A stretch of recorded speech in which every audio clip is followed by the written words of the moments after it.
there. Susan Campfield with SueStampfield.com. Thanks so much for joining me today. Today I wanted to show you a tutorial on how to make this cute little box. So the top of the box says do something creative every day.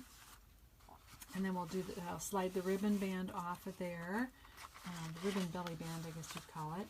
And then inside we have a pair of paper snips that are decorated with a little ribbon. Many of us that have craft classes in our home or are just overly protective of our scissors like to label them with ribbon, and then that would be a designated ribbon only scissor. So growing up, my mom used to hide her scissors, and I love scissors.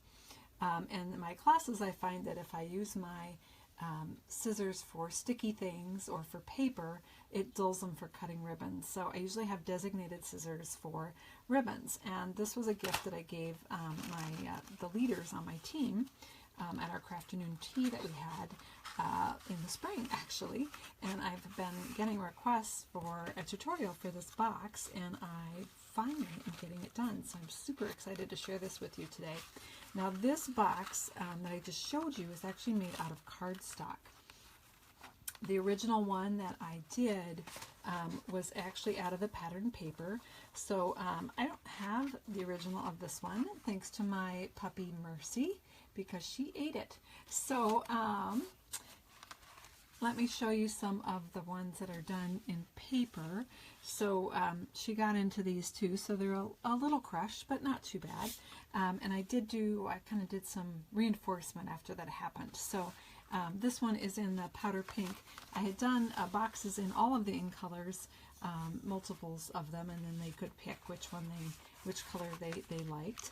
And so if you open this up, you can see the scissors in there. Now this one I did the entire box out of the designer series paper, which makes it a little flimsy, I would say.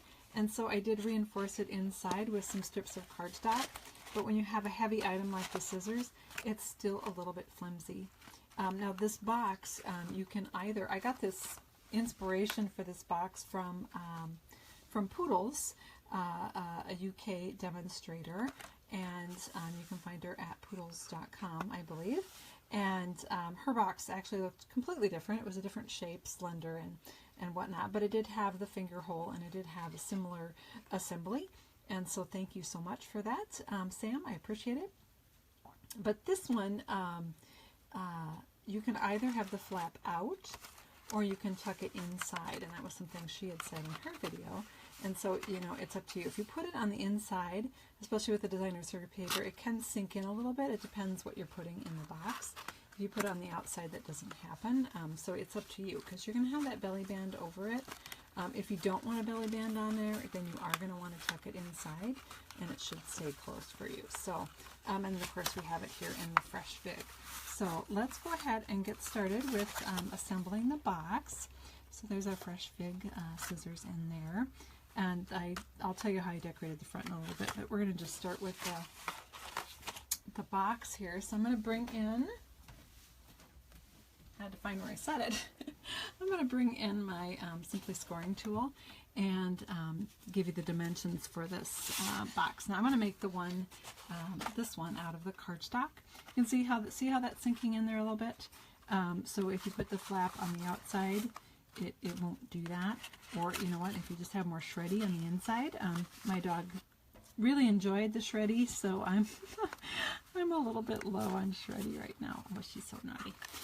Okay, so I'll pull that on here. So let's go ahead and make this. So our cardstock size is 8.5 by 7 1/4. You can actually pull in this piece that will show that. And I'll have photos and all of the sizes listed on my blog. So you don't have to take the time to jot this down if you don't want to. It will be on my blog that will go up tonight by midnight, and so you can reference it there. But if you want to jot this down, your paper is 7 1/4 by 8.5, and then you're going to score it across the top or the long side of the piece at 1 inch, 4 inch, 5 inches, and then 8 inches. And then you're going to rotate your paper to the short side. So let's go ahead and do that here. So I'm scoring it at, I use my little markers here to remind me where to score. So I'm at 1, I'm at 4, if I was doing a number of these boxes, I would score all of them on the long side first, and then I would rotate it, and then I would change my markers so that I know where I'm going. So this one I'm going to score again at 1 inches, so that one can stay where it is, and then I want to score at 6 1/4 inches. So let's go ahead and do that. And you can do either side of the stylus here. I'm using the skinny side. That's my personal favorite, but doesn't really, you know, some people prefer the other side. So there you've got your piece. I'm using Berry Burst here, and hopefully that shows up well on the camera. So those were the other score lines on the short side, the 1 inch and the 6 1/4. And then the next thing we're going to do, first of all, now we can take the Simply Scoring tool and set it aside. Put it behind me there. And then we're ready to cut. So of course I'm not going to use my ribbon scissors. I'm going to use my paper snips that I don't have ribbon on, which are my designated paper and sticky stuff scissors. And so now we want to completely cut out this rectangle and this rectangle. So let me tell you how you decide which ones to cut out. So the base of the box has 1 inch high sides.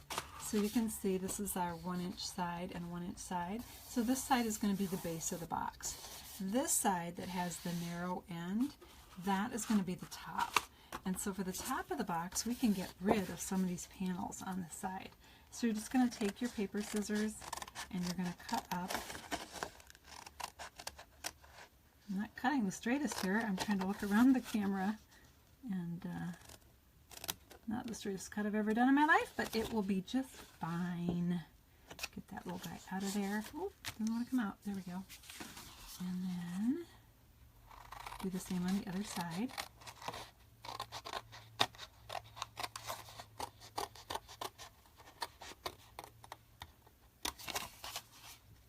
Oh, I cut too far. Okay, don't do that. Oh my goodness.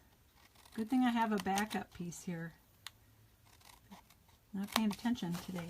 Okay, that's what you want to do, not what I did there. You want to cut out these two pieces here. So, let me pull in my other piece.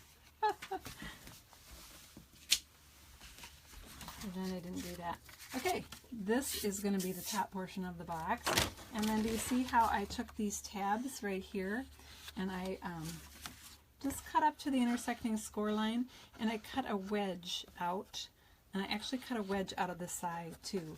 The reason for that is, let's fold on this, when this piece comes around to the side, if you don't do that wedge, depending on how you cut it, it can stick up above. Do you see how it does stick up a little bit? So if I still had that straight across edge, I would get this kind of unsightly piece that would stick up like that. So this is just going to give you neater corners. Not a huge deal, but it'll just make it a little cleaner look. So you're going to fold up on that. And then we're going to do that little finger grip. And I'm just realizing that I left the punch over my table, so bear with me here. So I used the 3/4 inch circle. I don't know if you can even see that with the reflection. There we go, 3/4 inch circle punch. And you just want to fold that down and go about halfway. And you're just going to punch out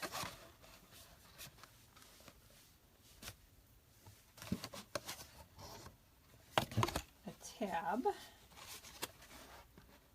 Sorry, I'm having a little trouble. It's a little thicker, so you need to be careful when you slide it in. I don't want it to go in too far. Just a little slot for the fingers to grab. So you're just going to punch out that notch. Like that. So that is your finger grip or opener. So the next thing is we're now ready to assemble the box. Oh, you know what? I'm going to round my corners before I do that. So to round the corners, you can take a corner rounder. You can take, if you have the envelope punch board, you can use the built-in corner rounder on that. If you don't, you can actually also take your 3/4 inch circle punch, and you can just slide it in as far as you can and just nip it out, and that's going to round that corner.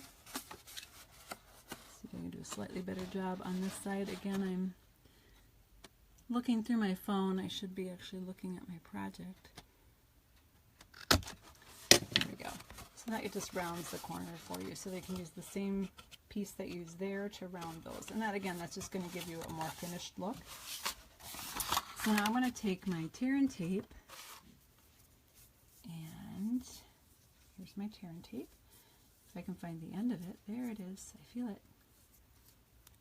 You could cut this with your sticky scissors, or you can just tear it, hence the name, tear and tape. And what I want to do now is just adhere this panel, this little tab. So I'm going to put some adhesive here, here, and adhere that up. Make sure I get it in the right spot.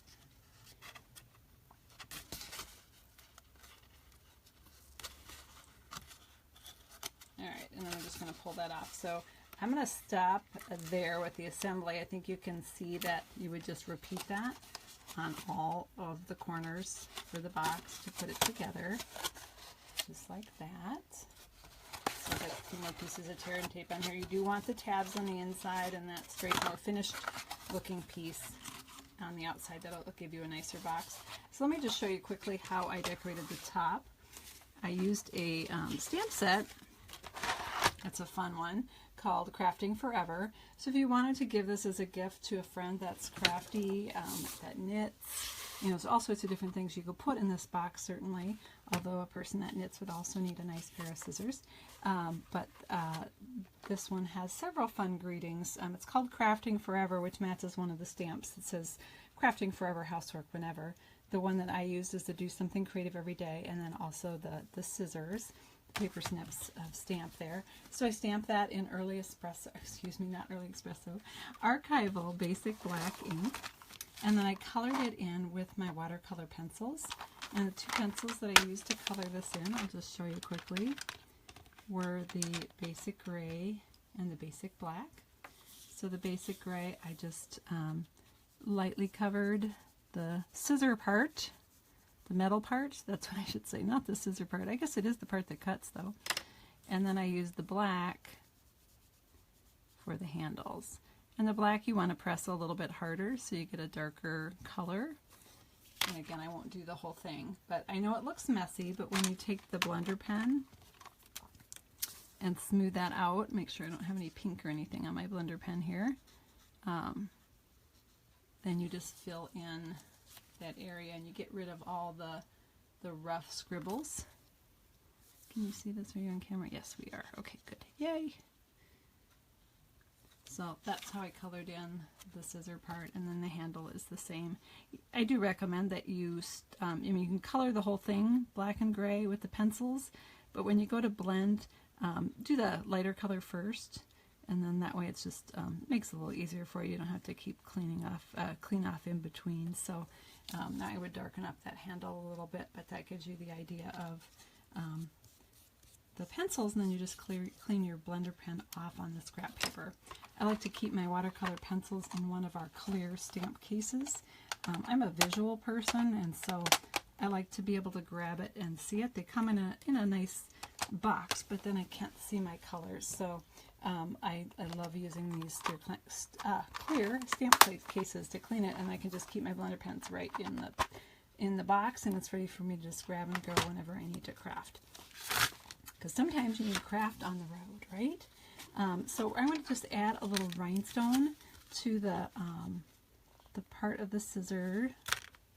This part of the scissor, I guess that's a rivet. Is that what you would call that? So my rivet on my box is going to be a little blingy here. So I'm just going to add that rhinestone right there just to add a little shine to our project. And then I'm going to layer that. Of course, I'm going to color it the rest of the way. I'm going to layer that onto this piece of Berry Burst and layer that on here to put on the top of my box. So let me give you these paper sizes really quick. This layer for the top of your box, if you decide not to do the whole box in Designer Series paper, your layer piece would be 2 3/4 by 5, and then your stamped piece is 1 3/4 by 3 1/4, and the layer for that is 2 by 3 1/2. So that is our scissor box, and then I'm just going to mention quickly how I did, oh, a little string is hanging on here, how I did the ribbon for the handle.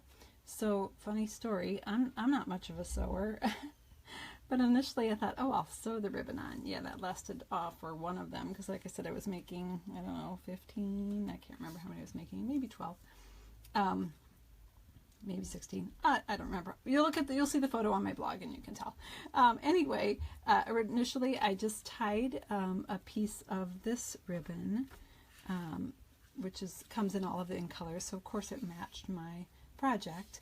So I tied a piece of that around the scissor handle, and then I initially sewed these little bows. These little pre-made bows are out of felt, and they're adorable, and they come in all of the colors. They actually have a dimensional on the back ready to stick on a project. I peeled the dimensional off, and the first one I sewed it on, and that took way too long. So I grabbed my hot glue gun, and that was a much quicker way to do it. So I just hot glued this bow to the ribbon. Now I have a pair of these scissors that I use all the time, and it has held up really well. I've had no problem with it coming off of the hot glue, but you know what, if it did, I just grab the gun and glue it on again. So that is our fun little scissor box project. Thank you so much for stopping by today. I'll have all of this information, including this video, up on my blog, even though all the mistakes and everything, the video in its entirety, on my blog by midnight tonight. And you can look at the additional pictures of the other boxes there, and I'll also have all the dimensions for you. Thanks everybody for joining me. Have a great evening. Bye-bye.